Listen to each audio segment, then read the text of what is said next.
Welcome, everyone. Centering breath, please.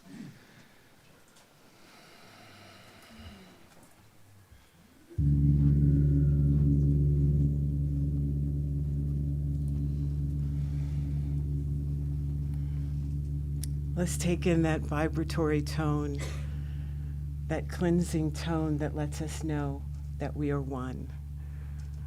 As we close our eyes and take a deep breath, we come into this knowing of oneness. This is not just a concept. This is the truth of who we are. I'm grateful that you are reflecting back to me the beauty that you are, the beauty that I am. I know who you are. I know your true essence, your true wonder as we're discovering and rediscovering the truth. You're so precious. Feel into that now. That's the truth of who you are. So loving, so pure of heart, so childlike, so playful, light as a feather, holding on to nothing except the truth. You're wonderful. I'm grateful for the opportunity to remind you of who you are. You're a reflection of the one love. You are the birthing of the Christ. I smile from ear to ear because I know the truth. And when you know the truth, it'll set you free. Be free today. Be free always. Solid in the knowing of who you are. And so it is.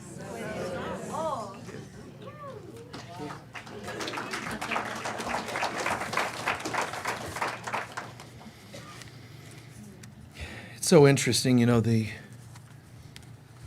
the life of Jesus, that concept of the truth shall set you free. And just to soak in more of what was just shared in the prayer, the blessing, the affirmation. The truth shall people think that it's words in Scripture that is the thing that unlocks us and sets us free. It just meant the truth of who you are will set you free. Eyes remaining closed and just breathing in for a moment and just keep soaking in the sacred reading, soak in the affirmations, keep soaking this in.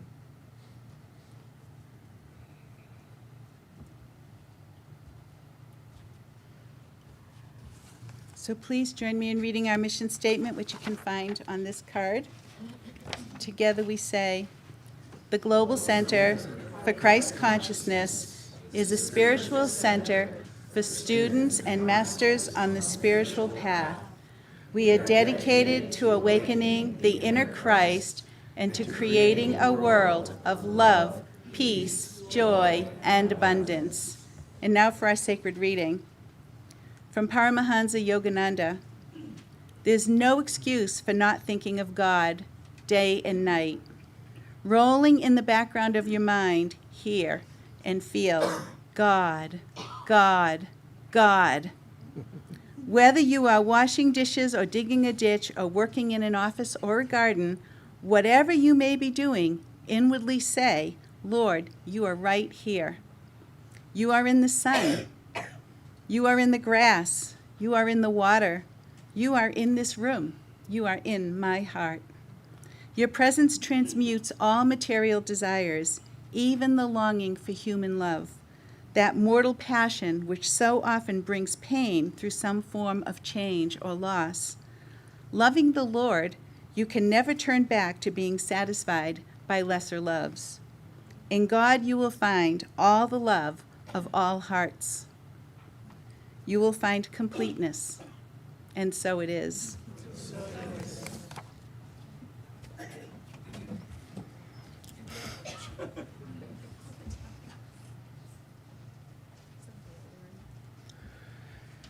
So, what would you like me to talk about today? Anyone? Self-forgiveness. Okay. Energy. What was it? Connection with God. What? Connection with Yep, God. okay. Okay. Pardon?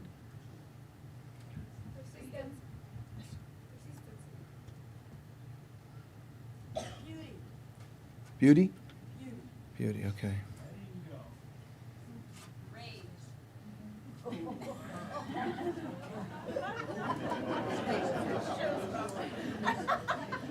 Rage brings the giggles, that's fun. Um,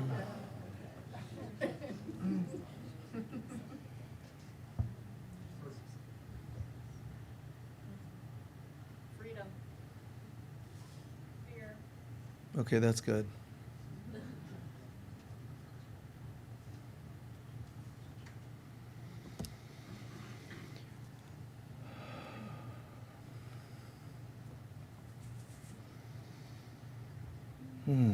Okay. Isn't today Memorial Day, right? Also? Okay, we're not tomorrow, this weekend. All right, cool, because I'll bring that in as well. Something we should ask ourselves, and it's in light of all the things just requested, and again, I don't repeat them all back for everybody online, but I'll just incorporate them. It's an interesting thing to reflect back into our lives. You know, there's times when we're angry, we're reactive, we're afraid, and, you know, life's taking all that stuff out on us. It's this world and people and venting. And I wonder if anybody pauses ever to think about, like, in light of, say, Memorial Day, just to ask themselves, what battles have you fought courageously? Right?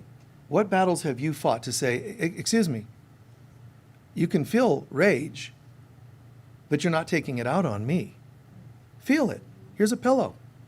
You know, beat on the pillow, you know, or do whatever. Go punch a bag in the gym, or to be able to draw a line. That's courageous. That's what Krishna was saying. Well, what if they don't change? Well, Krishna told you in the Bhagavad Gita, you fight the fight. Win or lose, you fought the fight, so you already won. Because the fight was about you stepping up. The truth, one of you asked about, the truth. So there you go, the truth of who we are. But you're not against another foe like who's fighting you. This is actually all of us fighting against all of us. You see, all of our issues build up and they come through somebody. But then there's also the Christ presence in all of us that needs to say no. Right? Make sense? You know, we all have the light and we all have the dark. But only one of them is real. So which one do you want to feed? And it's not appropriate for one to act out on others in any form. And it's very strange because what we know in this world, that we think good and evil, God and, you know, and so on, as we understand God and devil, good and evil, that devil comes from evil, okay? And evil comes from the veil. And the veil is just the thing we think separates us from God. So is there really evil? No, there's a veil. Take it off. The dance of the seven veils wasn't just something that was kind of sexy. It was a statement of the woman moving, saying, drop your illusions. You know, there's more to it. And we all have to drop our illusions. We have to drop the veil, which means, that's why Jesus says, don't resist evil. That would be like dancing the release of the seven veils, taking each one of them and shredding them and being angry at the veil. Just drop it. Release them. You know, so resist not evil. Fight not the devil. But our concepts of good and evil are still duality. It's still our opinions. Then somebody thinks that that means God is an opinion. No, no. Because above the veil, God is. The truth is, above the veil, God is, I am, we are. Amen. It's a fact. And so it is. Above the veil. But beneath the veil is duality, good and evil. My concepts of God became good. My concepts of the veil became evil. And we fight with those every day. There's these voices and so on. In the center is the voice of God. Outside of my center, some days it's this, some days it's that. But in reality, there is no this and that. But what's one of the things that's happening in the world, and you brought up rage, anger, and other concepts like that too, is that some people keep coming up with clever ways to deal with these things. But it's still a human ingenuity. Instead of asking God, how can we pull your presence to the earth? Then we see not just good or evil, or good defeating evil, we see but God. And if I can see but God, there's no human perception of good and evil. And so, what's happening though in the world is there's such a rise in death, if you haven't realized this. The average year we might have known, and in case you haven't noticed this, the average year you might have heard of, I don't know, one person, two people, maybe, dying every year or two. Just in the last month, it's been a dozen for some of us. Something's happening, and many of them are taking their own lives. But even those who aren't taking their own lives are still dying from the same thing as the people who took their own lives. It's disheartened. People are feeling a heaviness they haven't felt before on this planet. And I know that doesn't sound like an uplifting talk, but just hang in there. Because if you can't endure this, then you can't endure anything. The world, everything's becoming disheartened. Despair is becoming the theme. And yes, we have folks like you and me and around the world, other centers and spiritual people are trying to do their job. It's God and love and affirmation. But the heaviness is becoming so intense, it would look as though we're in a losing battle. But again, Krishna, no, when you fight the good fight, you already won. So don't be trying to measure it out. Don't be trying to think, I'm doing all this light work and it's not stopping my partner from passing away due to an illness. It's not stopping my child from taking their own life. Don't let your eyes tell you the truth. The truth is felt and known inside. You start relying on your senses to tell you what's happening, whether you're growing or not, you're up creek. Because your senses have already been hijacked by the ego. And it's only going to use your senses, which is why every great yogi, they're always making the point of don't believe your senses. So if you use your senses, you're technically rehiring your ego. And it's hard not to use them. I mean, what do? Do you wake up this morning going, no taste, no touch, no feel, and how do you go to work? I can't, don't even breathe. Like, that's not practical. What you can do is, I'm going to not see, which is some mystics remove their own eyes. I'm going to not hear, plug their ears. I'm going to not speak, vows of silence, which is extreme.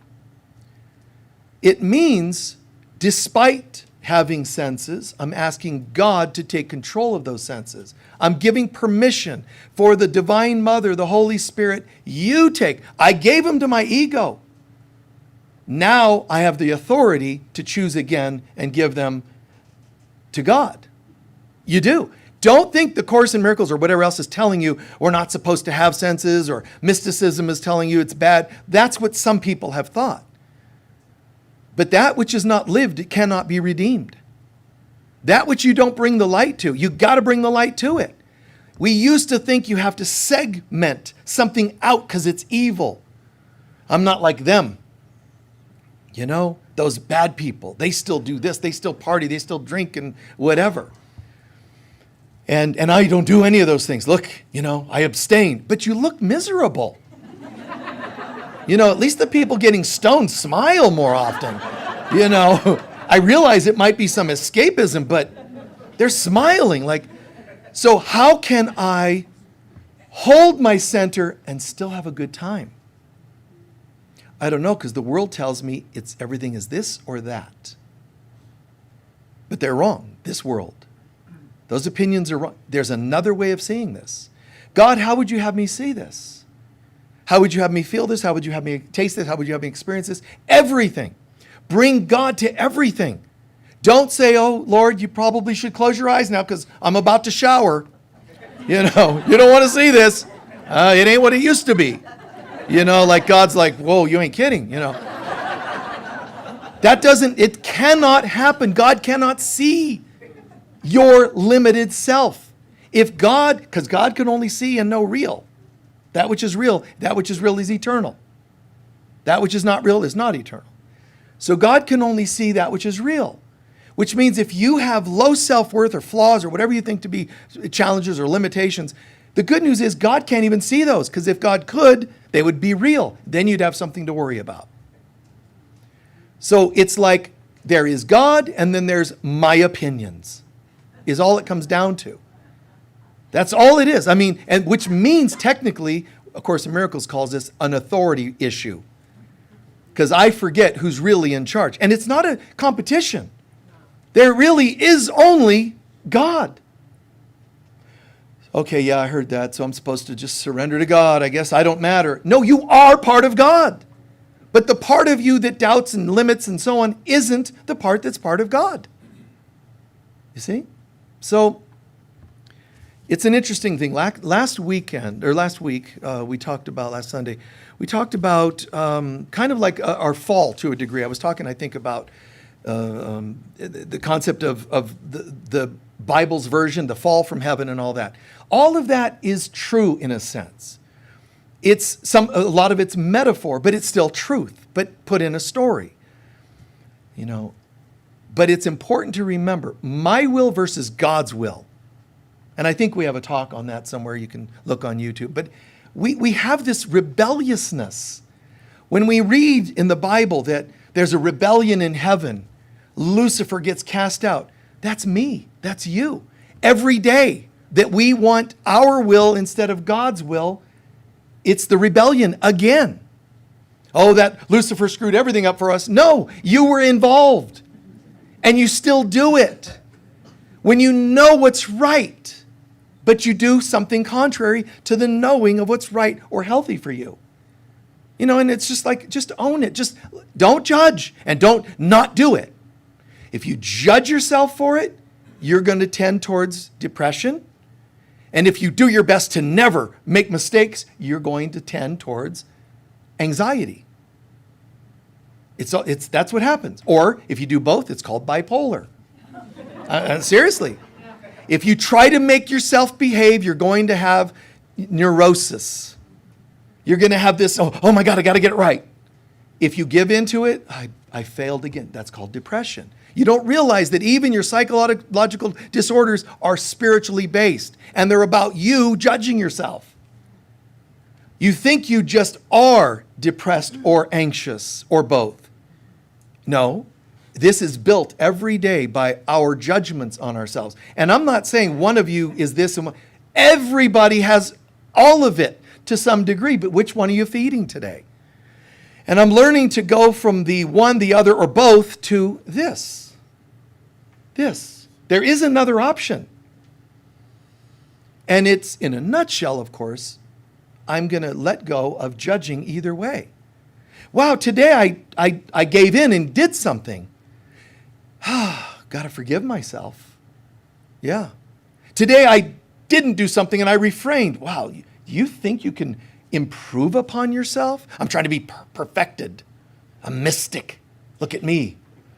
I don't eat any of that. I don't drink any of that. It's like, wow, kind of extreme. The Essenes were an ancient, group, sect of people. Very intense. No eating certain things, no drinking, pray at a certain time. And they purified the space, the container in the Judean region so that the Christ could come through and be born. It's perfect that they did it. But they also raised Mother Mary, they raised John the Baptist and so on. That's where they came from. When they say Jesus is a rabbi, he was a rabbi of the Essene community. When they say Jesus of Nazareth, it's Jesus the Nazarite because the Nazarites were an Essene sect. Nevertheless, this group was so extreme. They too made a mistake of here's how we create sacred space. Behave, behave, behave. Once it came through Jesus, John the Baptist came from him and he's like, no alcohol, no ill thoughts, perfection, which made him an intense person. Some people call him John the Harbinger. He's like, this dude was like intense. Like, repent! This guy was like these televangelists on steroids, Repent! Cease doing some... And people are like, oh, baptize me, John. Oh, double dunk. Let's go.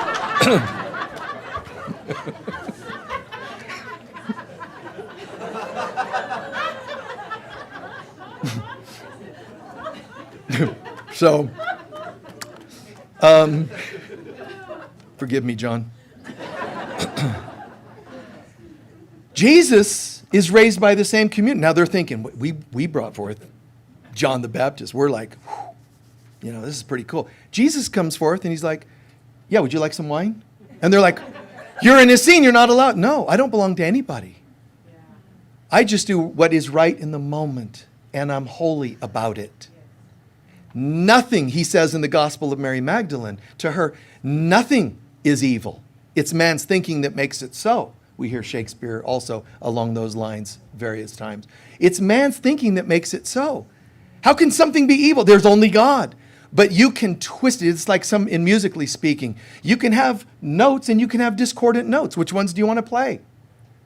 The discordant ones are the judgmental ones, and they create that nails on a chalkboard effect in our lives called marriage. No. I'm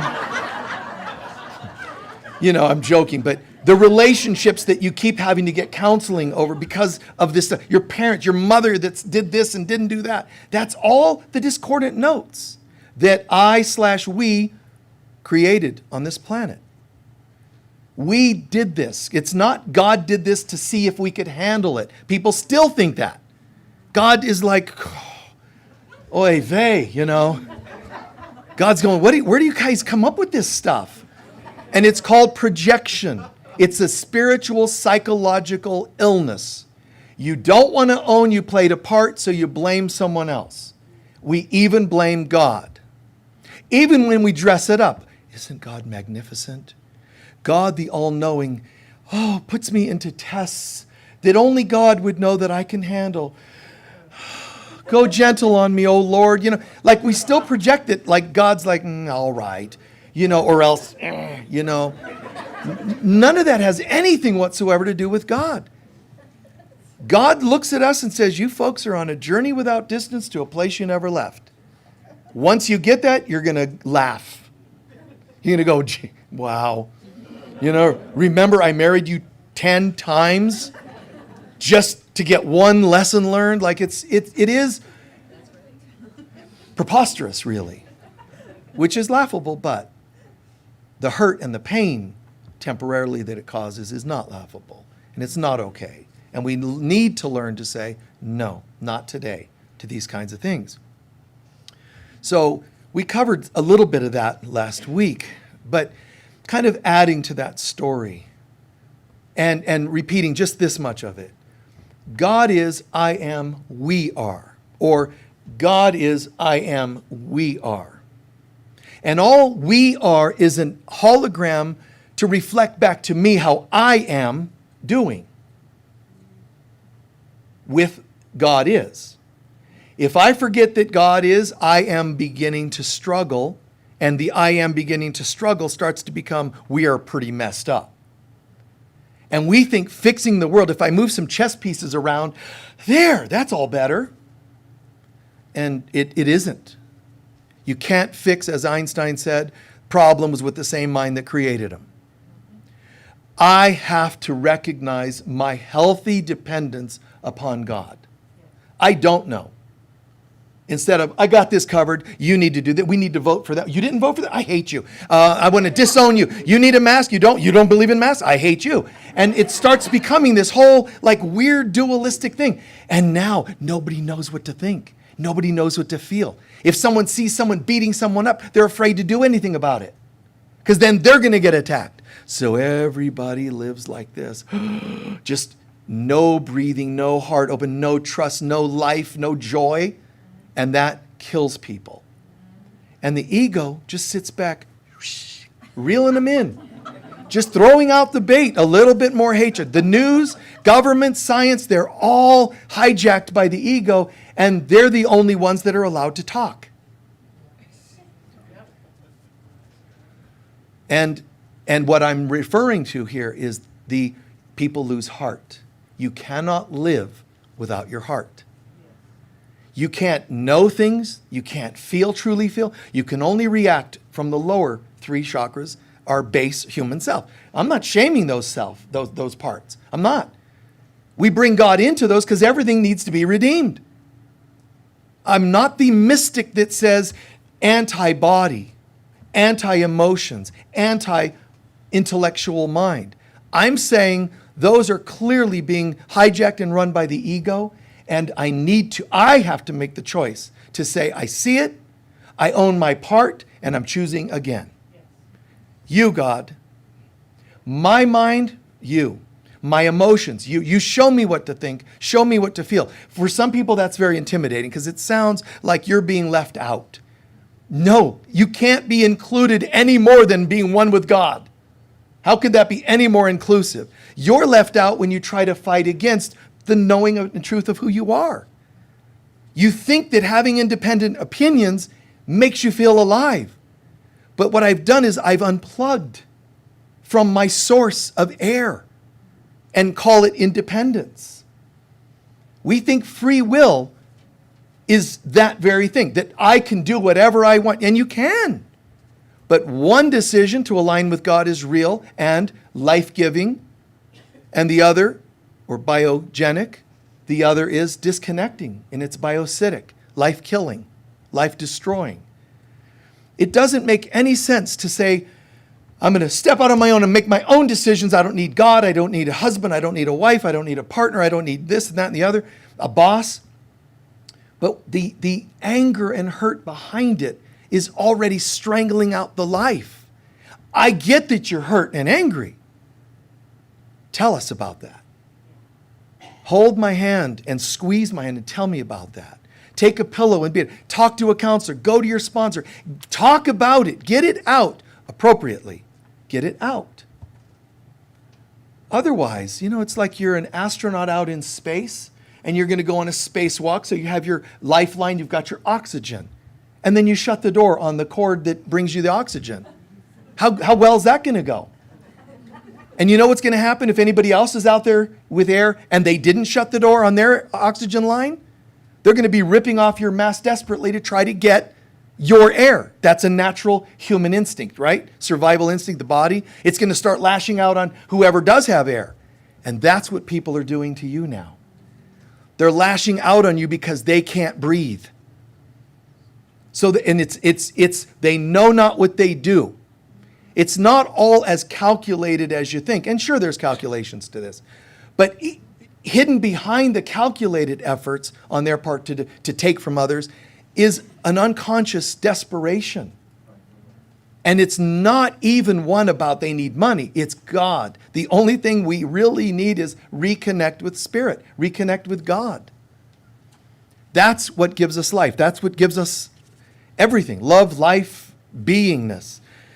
But human beings are feeling so disconnected from that. So there's this God is, I am, we are. When we forget these, then everything becomes destroyed. And the story of Adam and Eve is a great metaphor of, Adam and Eve were part of God. Then Adam and Eve now have names, Adam and Eve. Now they're in the garden.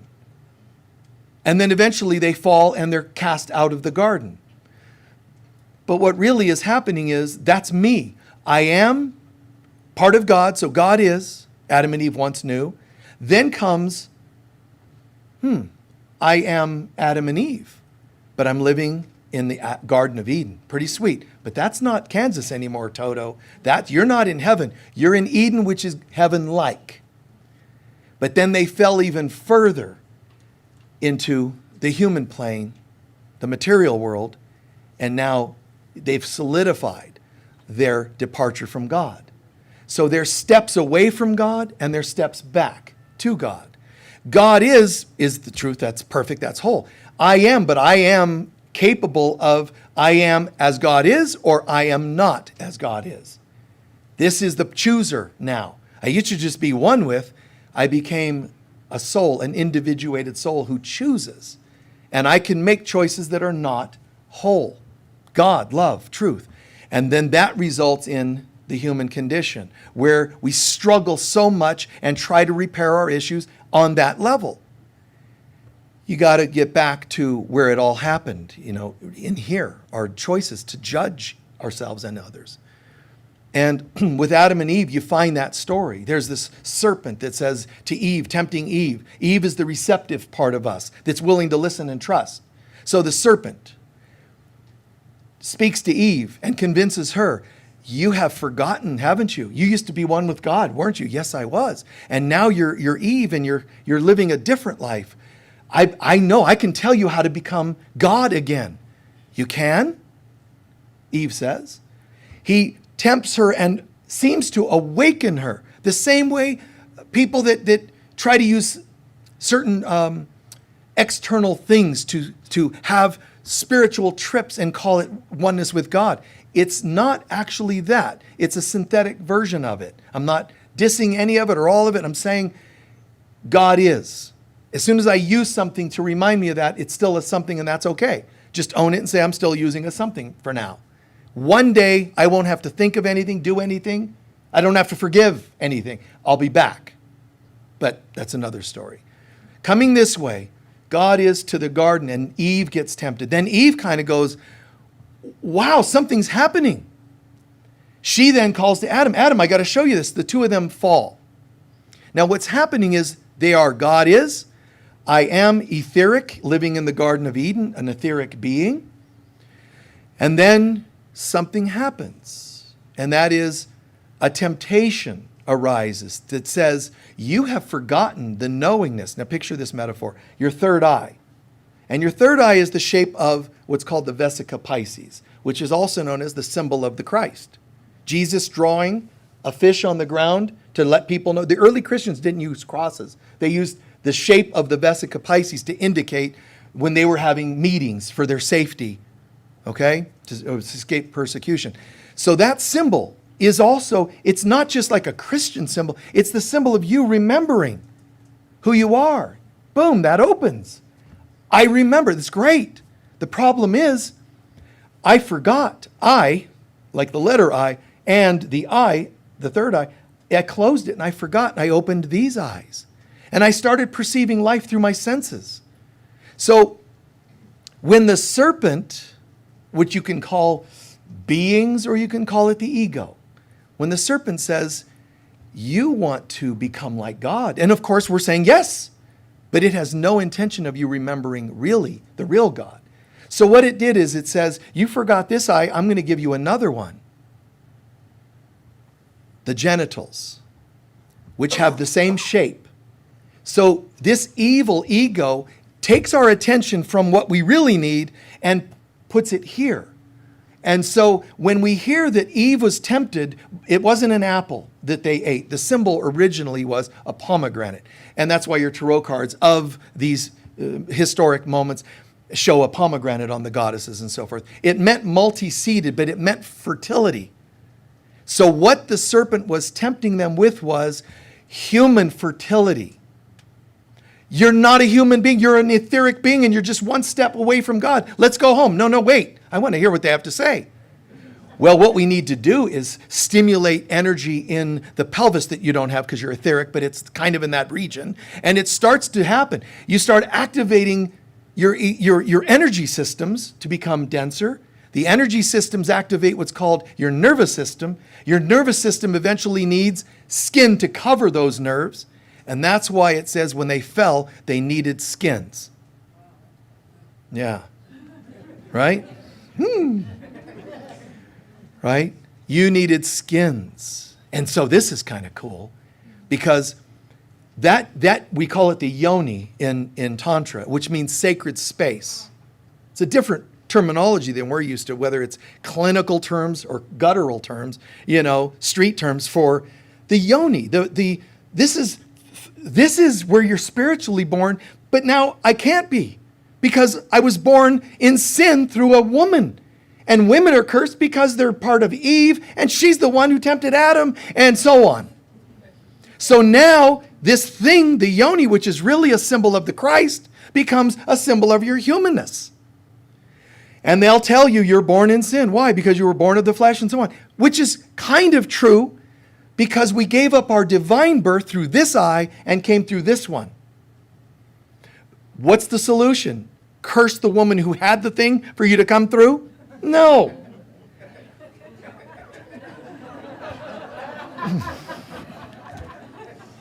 But interestingly enough, this is a vertical symbol, the genital. And men have it, but I won't go into explaining that. The men have it, but the women, it's the yoni. So how do we repair this? Did Jesus say, I'm not going to use the woman because she's sinful. I'm going to just come through third eye and just materialize. He came through to redeem it, to say no sin on women anymore, no sin on men anymore, no projections on anybody anymore. Because when you did, you took the vertical part of the yoni and you crossed it and made it a crucifix. So now being born through a woman means you are sinful and you are crucified automatically. When Jesus said, I don't know, I went through the same thing you did. I remember birth canal, and the difference between us is I wasn't cussing about it when I was coming through. I was like, I love you, mother. Oh, birth pains, I love you, mother. Birth pains, I love you, mother. Ooh, everything's cool. You're like, I'm not going, What do you mean I'm going to marry so-and-so? And you're grabbing the pelvic bones. No. And you're planting your feet, I'm not, then reverse birth and, cesarean, we got to get this kid out. And you're like, no. That'll make you miss heaven. So, we've got this then, this horizontal crossing, this crucifying. And in so doing, instead of the birthing of the Christ through an awakening, see, the serpent was telling the woman, we're going to turn your energy up through your system and activate Kundalini, which we call it today. So now when you're like, I'm going to raise my Kundalini and it's about awakening, yes and no. But what is the thing that rises from the root, which means this Vesica Pisces that's trying to go to this one? That's a subconscious statement that says, I have fallen and I want to rise. And we call it the Kundalini. But the Kundalini is known as a serpent. That's right. Do you see? Yes. So the serpent, which is the Kundalini, which we shamefully call Shakti, the female energy of the earth, we threw that in there too. She's trying to get us again. She's the Kundalini. She doesn't like me. She's burning my nervous system as she's rising into awareness. That's all just our stuff, our lessons, whatever. Let it move. And the serpent says, let me move through you and I'll give you an awakening that you don't have anymore. But in so doing, it activated our root, our genitals, the pomegranate, fertility, sexuality. It activated that. And that turned us into having a solid nervous system that needed skin. And now the Lord says in the garden, you are now cursed. It's like, what happened? We don't know. Did you eat from the tree? No, she made me. There we go. That was like the first projection. I'm not taking responsibility. I'll just blame her. And she's like, the serpent made me. Everybody just wants to blame. We could have gone home. We could have gone home if somebody would have just said, yeah, that was me, and I'm choosing forgiveness. The Big Bang became the Great Return, and we're all home. And instead, we're the garden, and then here comes this thing that happens, and I'm going to blame. Now it's not me, it's you, and now I've got to marry you, and you have to be my mother because I blamed you in the garden. You got to show me all the fragments of my judgments, and just to be able to say, hey, listen, I remember all of you, all y'all, as they say in Texas. I remember all y'all. And you really ticked me off. I blamed you for everything. And guess what? You don't even exist. You're just a reflection of my own stuff. Love you, love you, love you, love you, love you.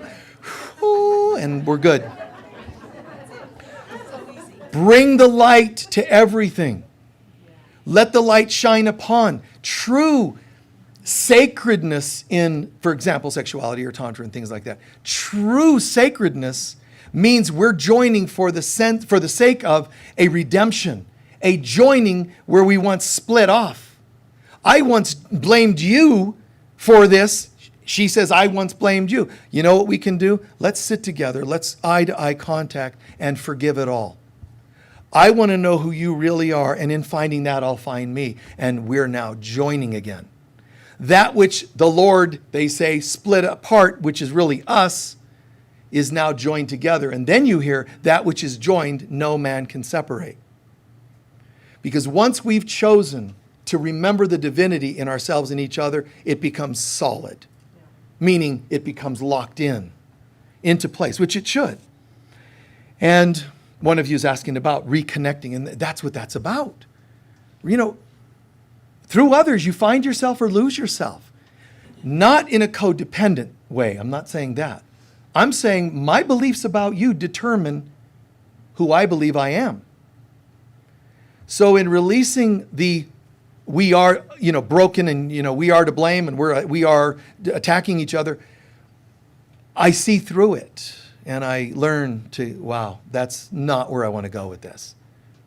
And then back to here, and then back to here. And this is not always, of course, easy.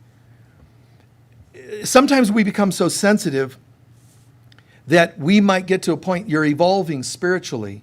Some of you are going to immediately go, absolutely got it. We're evolving spiritually and psychologically to a point where we don't have interest in arguing with people anymore. Now, isn't that a great affirmation, though? Isn't that a great... Okay, let's agree that that's a great thing to just like no drama. Okay? The problem is when they still want the drama. But they're a part of the us that you have to say no to so you can help release us. But it's a bummer because you're like, no more of that. And they're like, wait, I want to engage you. Okay, get in here. I want to argue with you. But I don't have interest. Oh, you don't love me. I didn't say that. Oh, I know you don't. And then they go and pout and you're like, okay, you got to go over there. I didn't mean that I don't want to get into arguing. Let's go for it. Really? Here's your ping pong paddle and I'll get mine. Issue, ka-tung, ka-ting, issue. And you just get caught up in it again. Because if you don't, they're going to hit you with the good cop, bad cop routine. Either the how dare you or the you don't love me. And you're going to usually give in to one or the other. But your job is to no longer give in to one or the other. No duality. You know what? Peace and only peace. Well, I want to talk to you about some issues. Do you want to resolve the issues or talk about them? There's a difference. Well, I don't know. Well, you decide. I love you, support you in this. I totally support you in going into another room, sitting and deciding, do I want to just argue or do I want a solution? Argue. Come back and tell me. And then I'll say, oh my God, beloved, who I'm loving and supporting in this container of communication. And no, that doesn't work for me. So should I leave for the day or forever? You can decide because I really honor and support your feelings about whatever, And you're just going to confuse people. They're going to be like, who are you? I am as God created me. And it's a funny thing when I check in, does God want me to get engaged and caught up endlessly in drama? Let me see. Nope. No, let me check all the muscle test techniques, eye sclerology, and iridology, and let me check in on all levels. And the answer just keeps, it's amazing. I keep checking, and the answer is, you don't need that. And so now I'm with Krishna on the chariot going into battle. Here's where I'm going. We don't like that. That's fine. I'm going anyway. And I've won the good fight because I stuck to what I know to be the truth of God. Not my opinions of truth, the truth of God. God doesn't want us to have drama, but we created it, so it is our responsibility to undo it. But how to undo it isn't by fixing it with the same minds that created it. It's the humility to call upon the Divine Mother to say, you know what, right now I'm not feeling my enlightened third eye. Symbolically, you're saying, birth me a new self today. Birth me a new awareness today. So there's a saying, I die daily, but also should be accompanied with, and I am reborn daily. New awarenesses, new, everything. And the symbol, that became this symbol of human birth. Remember, why did they have to have skins? There's a reason. And remember, right after this happens, they're telling God, we're hiding. Why are you hiding? Because we're naked. Because they had bodies, naked bodies, formed. And now they're standing there with bodies. And what does God say? And it's interesting. Why? Why shortly there, almost immediately after, God says, oh, you created bodies. Oh, I get it. So what you did was you ate from the tree. That's how God knew. You ate from the tree of judgment. You ate from the tree of knowledge, which means your knowledge versus knowledge, capital K, truth of God. You actually ate from the tree that allows you to separate and individuate from love. I see. Well, I love you both still, but I need you to know the following. And when he addresses the woman, from now on, when you give birth, why did he say this? From now on, when you give birth, it'll be through labor pains. Why did he say that? Because now she has a yoni. Because now she has a body. You understand? It was the karmic repercussion or manifestation of having separated from God. We went from God is to etheric I am to bodies. And why would he have needed to say from now on when you give birth? Why would he have needed to point? Because before then, she could give birth just through thought. She could just say, let there be light, and something could manifest. And for many millennia, women were able in ancient times to go into temples and actually create offspring in their mind. Yeah. In ancient civilizations, there are stories of women going into temples and giving birth through thought. Now, is that ancient times only, or can that be today? Is that what Mother Mary then did? You don't have to make this a Catholic argument that women were once able to. All she did was return to the divine feminine self, and she gave birth. She didn't have to. And people ruin these stories. Oh, it can't be, so it has to have been this. No, watch History Channel. Oh, we think an alien impregnated her, because they do that, Insemination, artificial insemination. That's what really happened. Gabriel wasn't Gabriel, it was somebody from Orion. And then the gray came in with the little inverted head, pointed, and the big eyes, and hello, Mary, all through thought, lie back, needles, insemination, give birth, and then we're going to call it the Christ, but that's because Christ is actually Orion for gray one.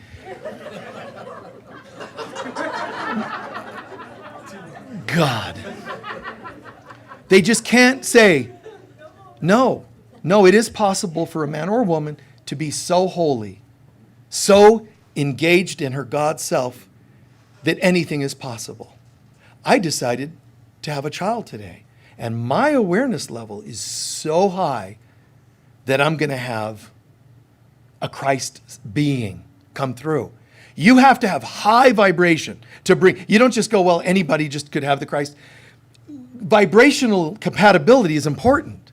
You can't just be a completely hateful person and the Christ baby come through you without you bursting apart.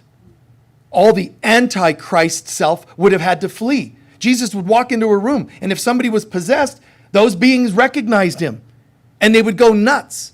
Well, what do you think is going to happen when he's in your body and you are that type of person? We have to run from Jesus, and that means, blasting your body apart. She had to be enough in her Christ self to bring through the Christ. Blessed are you doesn't mean lucky are you. Oh, Mary, you're the one that won the lottery. Oh, man. Wow, blessed are you, lucky are you. That's not the translation. Blessed means wow. You must be pretty aware. That's what it means. Blessed are you was a statement of truth, not a congratulations. Blessed are you among women. You got it. And she's so aligned that the Christ can come through her. But why didn't she just materialize it? Technically, they had to make an agreement. You need to come through the parts that have been judged and shamed. So I'm going to go through the human birth canal. And all the way through, bless you, all the, the walls and the uterus and the ovaries, bless you, so that can be redeemed. Someone had to do that. Bring redemption, bring light, and then the cross comes off of the vagina, the yoni. The cross comes off of it. And it becomes, the term in Sanskrit, yoni, means, the sacred space. Sacred space, that's not the term I was brought up with. Sacred space. Yeah, kids at school, you're such a sacred space. No. That wasn't the connection that we made back then. I'm pretty sure. Everything has been shamed. And the concept of even intercourse, even the idea of having babies consciously or unconsciously, even the act of intimacy becomes a penetration, a violation of that woman. Unless there's an agreed joining for greater purpose. And now, the wand of light, in Sanskrit, the term for the penis, the wand of light, or Vajra, but wand of light is what it's called. So where have I heard that before? Wand and sacred space. Oh, that's right. In Wiccan traditions. Or other pagan traditions. The bowl and the wand. What's the purpose of those? Because the magic wand is the mind being focused. And it penetrates the universe so that I can create. So I create with my consciousness when it's a focused concentration into, in the beginning was the void. And God's hand moved upon the void. Remember? There we go. Here comes the wand simulating and, stimulating that activity. So when you join with a person, and it's so interesting, like join with a person. There's stories, the Gospel of Philip, one of the lost books of the Bible. Jesus would kiss Mary Magdalene and others on the lips. And we think, whoa, that's your twisted mind that says, when I kiss somebody, I want something. They kissed out of respect, and it actually meant not. And Jesus was makithing on her, It was saying when he kissed, they were sharing, it wasn't the kiss, it was called the same breath. And the breath, the same word for breath is spirit. So when I kiss you, I'm joining spirit to spirit. Today, if we do that, it's going to be even more shamed than in an ancient time when a lot of, things like that were going to be judged, right? And women were shamed and put away and so on. No, it's share the same breath, share the same intention, share the same love. So it's beautiful. The Gospel of Thomas hints to this as well. And the Gospel of Mary Magdalene too. Jesus would kiss. Jesus says, he or she who drinks from the waters that have come through my lips, it's a symbol. I'm sharing something with you. Wouldn't it be amazing if we could hold that level of consciousness and greet each other? That we are sharing of the same, it's symbolic, but it's even more.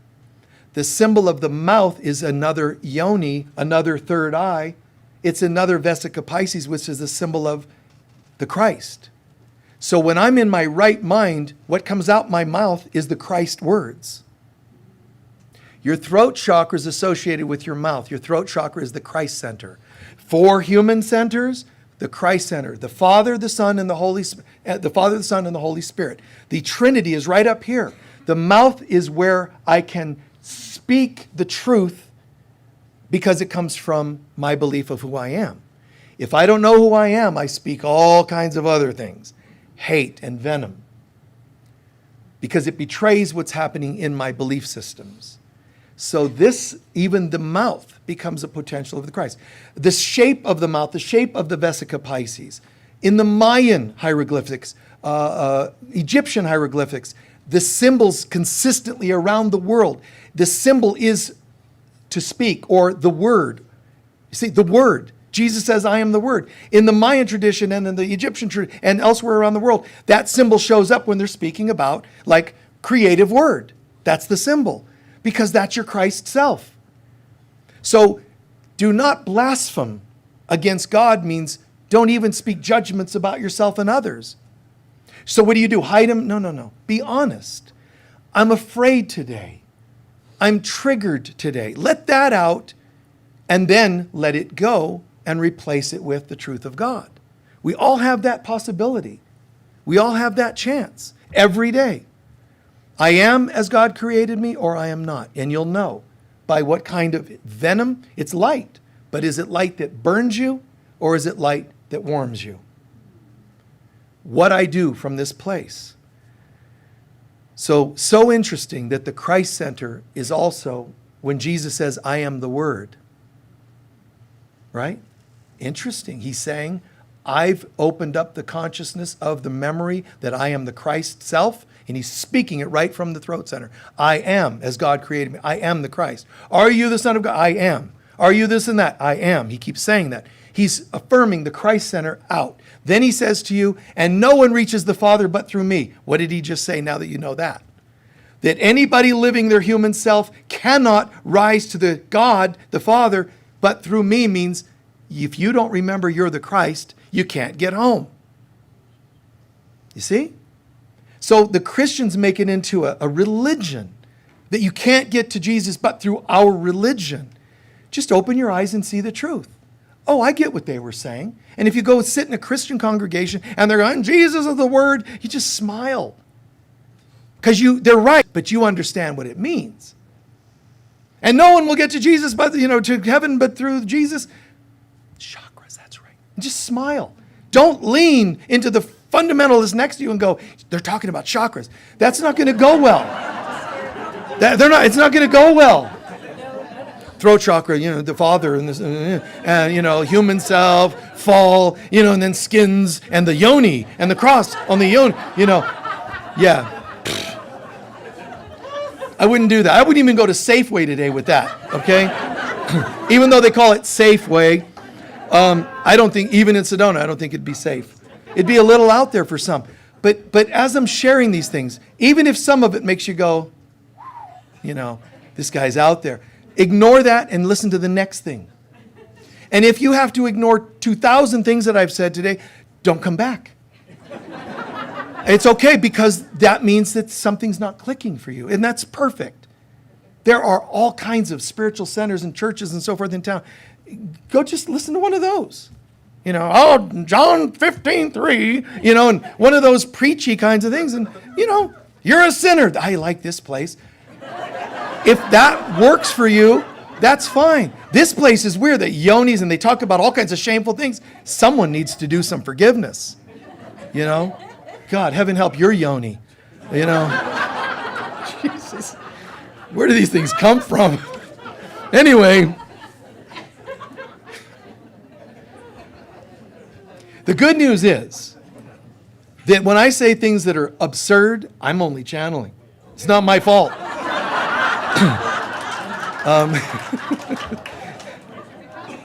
Yeah.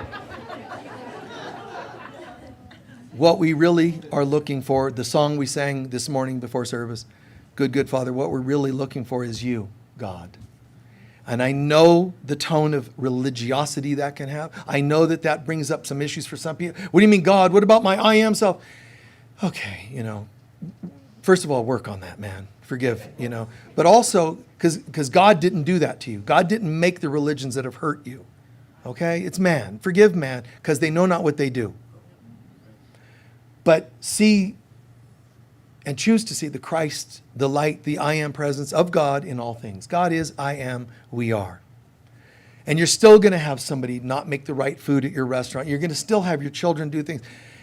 It's not to say things won't happen. It's to say, how do you respond to it? And affirmation of the truth is probably the wisest thing to do when you're confronted with things that are not true. Appropriate actions are also then needing to kick in at some point. Sometimes it's just prayerful affirmation. Sometimes it's spoken word, and sometimes it's action.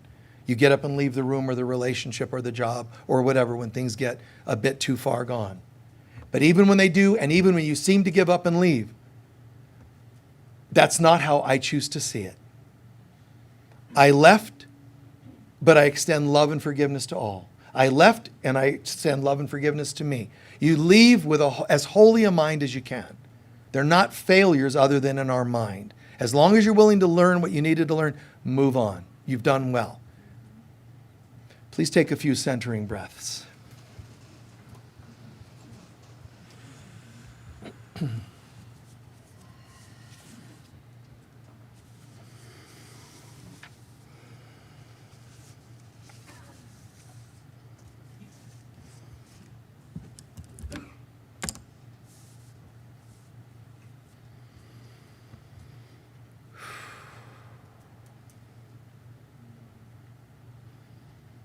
For a moment, centering in, I am as God created me. Just the peace that comes with that. There's all the stuff talked about, stop. Just drop into the peace. In the center of my being, there's a peace that surpasses understanding. This is the holy Shekinah of the Israelites. This is the Holy Spirit. This is the Divine Mother. All the stuff of life can so easily pull me away. But in this place and in this space, I am as God created me. And my mother can birth that memory for me. In the Gnostic traditions, the sacred bedchamber where you make love to the beloved is your heart, your own heart center. In here is the alchemical wedding, really, where I surrender my thoughts and stuff of the body and I return to my heart, because it's in my heart that I create all the things of my body. The body's an outcome. The material world is an outcome, caused, thought up, birthed in my heart and in my beliefs. Help me, Mother of Heaven, help me to forgive myself for ever believing that I was something other than I was created to be. Not fix the beliefs, I give them to you. My soul is being wed to God in this sacred bedchamber, making love with God in my heart and soul, joining in love.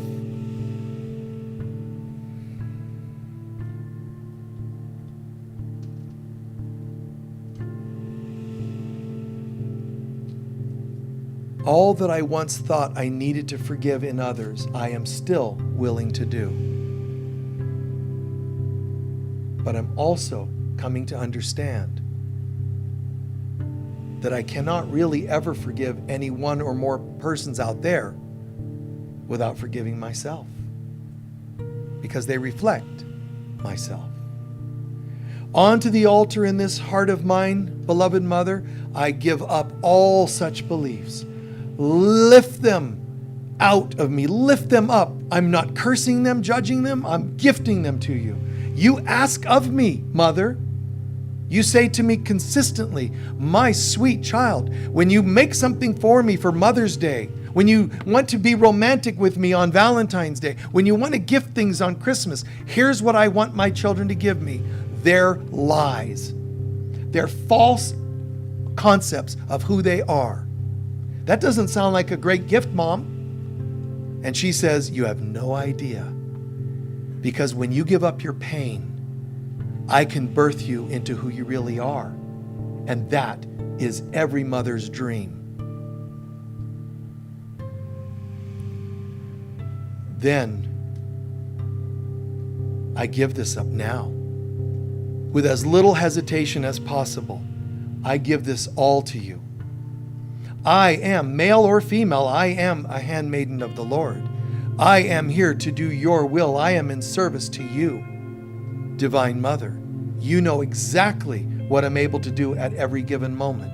You know exactly how to even take my worst thoughts, experiences, judgments, and make that part of how I can be helpful to get home and to bring other children home. Use me as you will. My heart swells with delight. My heart swells with appreciation that you are so loving that I can give up garbage that can be recycled into pure light. What could be greater than that as a gift of love, Mother? Thank you, thank you, thank you for who you are, what you are, and that you've never forgotten who I am. Mother, forgive my betrayals of your children and the times when I chose to judge them. I'm so sorry.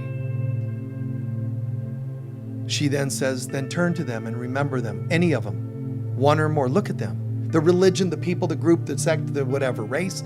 Look at them all and say, I am so sincerely sorry that I ever saw you as tall, short, black, white, this, that, the other. Those are opinions. Those were my eyes deceiving me. I am truly sorry. Please forgive me, and I know you do. The truth is, I love you. Despite what you did or didn't do, the truth is, I love you. When we move beyond names, titles, bodies, you're back to Eden. Here, I forgive you for being the one I blamed for my fall. Return to Eden with me now, beloved brothers and sisters. And throughout the garden, I can hear a celebration. Every being, every critter, even the vibrations, the etheric vibrations in the garden, which is here in my being right now, that I can hear the mother screaming with delight. I can hear her saying, it's happened. My children are home. Father, look, they're home. Like the prodigal children. And just for the next seconds, make believe, if you need to call it that, imagine what it's like to hear and feel the gratitude of God.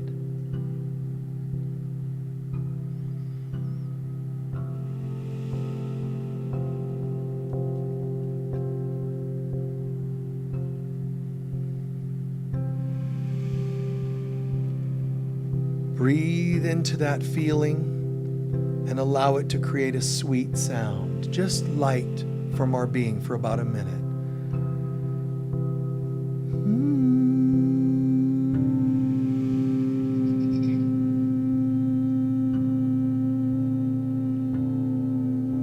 Breathe when you need to. Keep going. Hear that.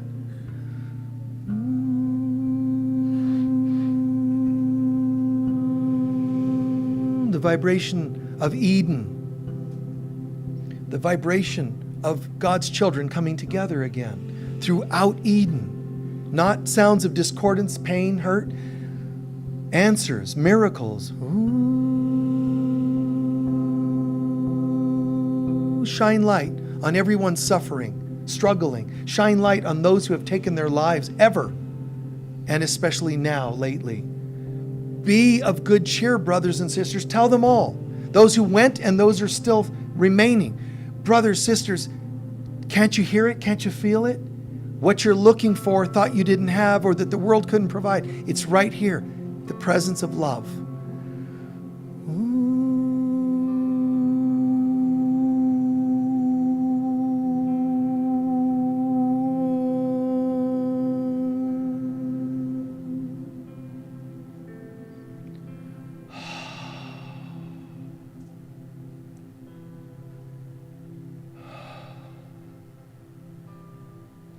God is, I am, we are, and so it is.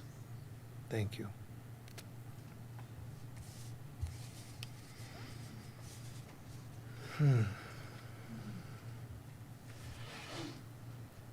I hope I covered most of the things you asked for this morning. Just stretch a little bit, just centering and stretching. I always say stretch in, not stretch out. Stretch what you just heard into your bones and muscles. Bring them in like, oh, yes. Yes, pack it in there.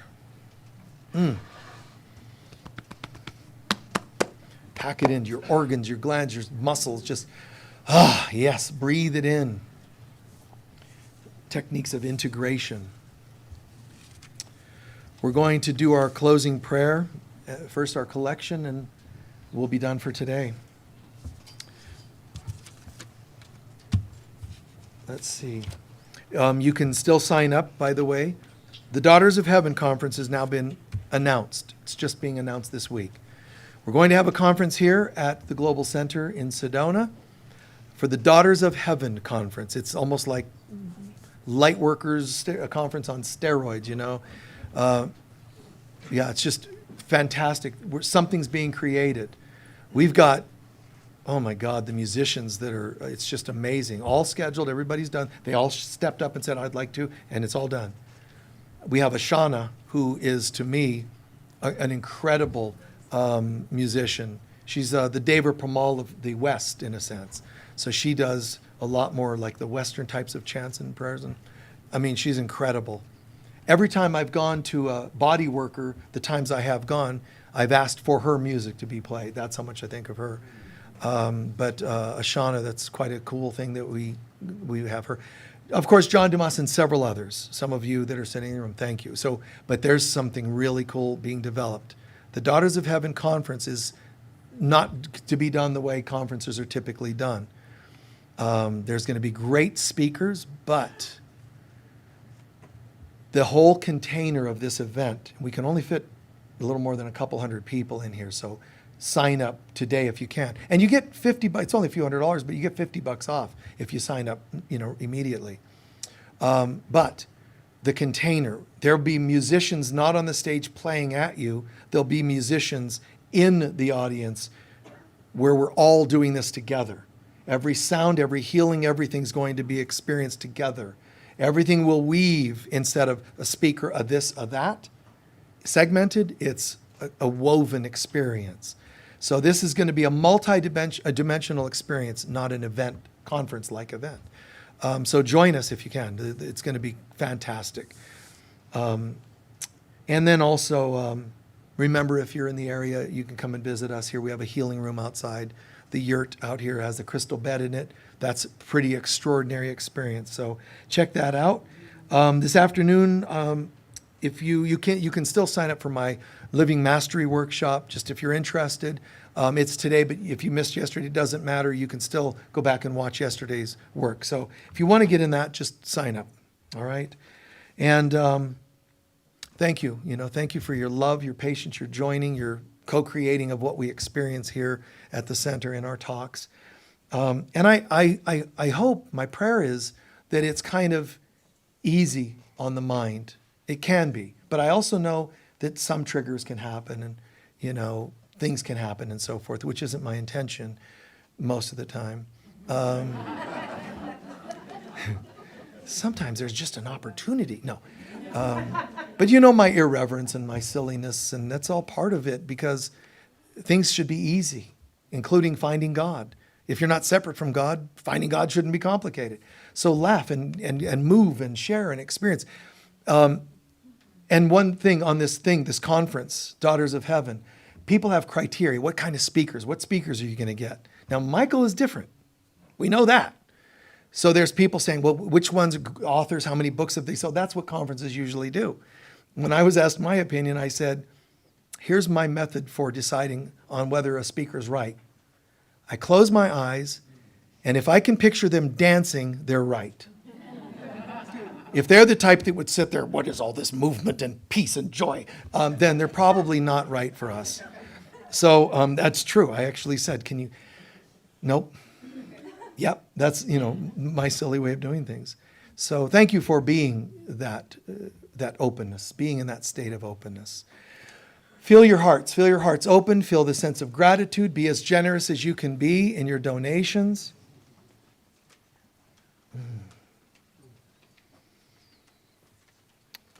The prayers on your bulletins and posted online as well. Together, please. Divine love flowing through me blesses and multiplies all that I am, all that I have, all that I give, and all that I receive. And so it is. Good. Thank you. Can anyone share what they learned or heard today that made the most sense or that might be the most helpful in your life or in the lives of the people around you? Yes. Well, first, I just want to say thank you. You're welcome. Sally and I lived here, like in 2013 to 2015, and went to the other community at that time. And we've followed you ever since, and you're amazing, and I'm thankful. Oh, thank you. But today, it reminded me that it's okay sometimes when I wake up and I'm not where I should be. Right. But I can forgive myself and I can start again. Right. I love that. You're welcome. Thank you. She's expressing her gratitude. She loves the work, but also got out of this the idea that she can wake up in the morning and even when slipping, you can choose again. And your crystal bed is amazing. You like that the crystal bed, you guys did that, and it's amazing. It really is pretty supernatural. Yes. Yes. Say it again. Yeah. That when people are trying to pull you into this dualistic confrontation stuff, you don't have to go. And if they really push and push, sometimes you have a choice there. Is this what I am? And own it? I guess I still have that. I want it too. Or, you know what? Thank you for showing me that part of me from the past. That's not my thing anymore, so I'm gone. Sometimes. Anyone else? Yes. Birth, giving birth. Giving birth. All kinds of it is available to be pain-free in Yeah. form. Birthing was always meant to be pain-free because it's just love. And love doesn't have pain. Love is just love. So loving that the woman could say, let there be light, and she could manifest. And today, man, you will work by the sweat of the brow. You will earn anything decent in your life. Jeez, okay. Wow, that's a really, nothing like a life sentence. All my lives. Every lifetime I have to just work hard to achieve anything because of your guilt. And you think you owe, so now you have to pay. Woman, you will have to feel pain through birthing. You can't just create anymore. And all we're needing to do is say, got it. I own that I participated in some way to all of that. And now I choose again. That is not how I birth things. Yeah, thank you. That is not how I will birth things anymore. That is not, I do not have to have everything work hard to get a dime. I have to break my back to get a raise at work. That is not miracle consciousness. But miracle consciousness can't exist without a belief in deservability. Anyone else? Yes? Father, forgive them for they tie not. That's what they did. Yeah. Father, forgive them. They know not what they do, or they tie knots. Right? Who else? Yes? I was concentrating on it's the journey back to where we never left. Yeah. That's Yeah. We seem to have fallen and we can't get up. We seem to have fallen and it's a journey without distance, but when we get back, we'll realize all these things we made up about ourselves and each other. Even the I'm growing and I'm becoming higher in consciousness. You're here. What higher could there be? It just looks higher than what I was yesterday. So it's great. The big wheel turns and brings me back to where I already was. That's why living it as though you're already home is better than trying to earn your way back home. That in itself is an amazing statement. Yes. There's a deeper encouragement of that when we truly are living Christ, that those around us that's, Right. and that they lash out. Yeah. And that was just a good encouragement, not for me to change my core behavior, but to Right. continue on in my life. Stay with your truth. Even more important than your behavior, the knowing. And that not everybody's going to support that. Absolutely. That was encouraging. Anyone else? Yes? To be conscious about what's coming forth through my voice because of Be especially conscious of what you speak. You know what? And again, the speaking is just a symptom of what you believe about yourself and others. That's why Jesus says, don't be obsessing on what you eat. You should be looking at what you speak. The eating goes in and out. The speaking is here to stay because it's what you believe about yourself. What I believe will toxify even the most nutritious foods. Look at me, all organic, macrobiotic, raw foods, and it's like it enters a field of hatred, and all you do is choke the life out of it with resentment. Instead, work the resentment. Any foods that enter your field start to become nutritious and enlightened because they're in your space. The cells of those foods should be saying, thank you, because you've allowed them to enter your field. That's why, like the Native Americans, recognizing thank you to the animal they're eating, which raises the vibration of that animal that's even given its life up, because I'm honoring you. Therefore, even when I have to eat of you, I brought you to a higher place because of my love for you, my respect for you. Hard for human minds to accept that, but it's true. Yes? Thanks, appreciate you. You I got too. knowing that God isn't separate from anything that we do. God isn't separate from anything we do. Yeah, including the things that we think are, like Yeah. Leave God out of the shower, right, that sort of thing. Right, like, come on. Bring God into, not just God is, but your awareness isn't. So when you choose to bring God into everything you do, you brought it into your awareness, and that's a connection you need. God didn't need you to. God's like, I'm already here. But no, I blocked you out in my mind, so I use my mind to bring you back in. That's what ritual is about, is to get me to go through the motions of actually owning this change that I'm choosing. Yes? Michael, I found it so profound when you did the third eye. That's Yeah, the third eye. you brought it down. That to me is just really Profound, huh? Isn't that beautiful, though? Like sanctifying the woman, the body, the yoni, Now, do you think the average person, again, you go off to the grocery store after and, hey, what are you doing? I went to a service. Oh, what'd they talk about? Crucifixions and yonis. And, it was like vaginas in Eden. And do I think the average person is going to be like, wow, that's exactly what I'm looking for? I don't know, man. Woe to you who are yoni talkers. Please stand.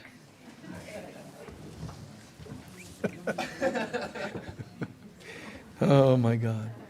Please, any thoughts, that end, oh my God, triggers, and we're talking about things that are a little challenging for you. Return to love. Just, forgive me. I know not what I do. If something seems weird to you, it's fine. Just forgive it. Let it go. Get to the love. Try to find the love. Don't look at the surface things that would trigger you. Try to just go, but the love beyond was so profound today. One word, something you didn't like, so what? Just highlight, delete. Let it go. Holding all this, the love, the appreciation, the power of this event, this experience. Holding in our mind, bless us with the memory, the reminder that next week we have Jaya Lakshmi joining us musically, an absolute blessed daughter of heaven. All that we shared and learned today, brothers and sisters, oh my God, here we are, reunion, man. This is fantastic. Thank you, Mother, for drawing us all together today. Thank you for birthing this family of this moment.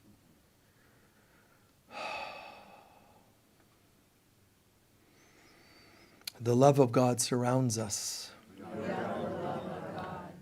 Continue. The love of God enfolds us. Enfolds us. Keep going. Right. Next, the power of God protects us. We are the power of God. And the presence of God watches over us. We are the presence of God. Wherever we go, God is, I am, we are, and so it is. One more time loud. God is, I am, we are, and so it is. Blessings. Peace be with you all.